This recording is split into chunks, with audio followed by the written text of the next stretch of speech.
સુરત ડભોલી વિસ્તારમાં પતરાના શેડ બનાવી ડોમમાં ચાલતા પુઠ્ઠાના ગોડાઉનમાં વિકરાળ આગ લાગી હતી.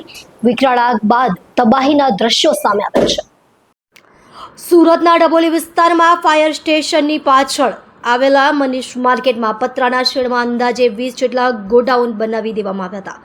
આ ગોડાઉનમાં ઓનલાઈન વેપાર કરતી અલગ અલગ કંપનીનો માલ રાખવામાં આવ્યો હતો. ઓનલાઈન જે ગ્રાહકો માલ મંગાવતા હોય છે તેમનો અહીં સ્ટોક કરવામાં આવતો હતો અને ત્યારબાદ અહીંથી સપ્લાય કરવામાં આવતો હોવાનું જાણવા મળી રહ્યું છે.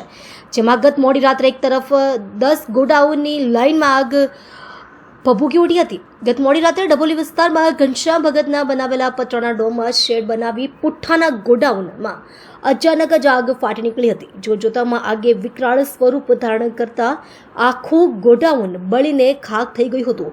વિકરાળ આગ પછી તબાહીના દ્રશ્યો સામે આવ્યા છે. ફાયર બ્રિગેડે 6 કલાક બાદ ભીષણ આગ પર કાબુ મેળવ્યો હતો. કઈ પ્રકારની કેવી આગ અત્રે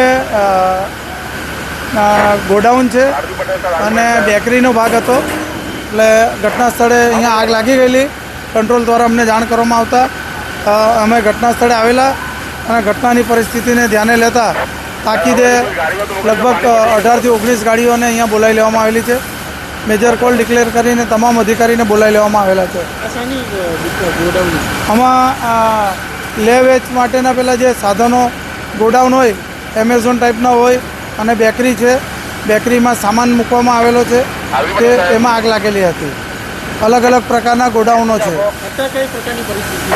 હાલમાં સુરતની ફાયરની ટીમો ચારે કોરથી આગ બુઝાવવાની ચાલુ છે. ઓલમોસ્ટ આગ કંટ્રોલમાં છે.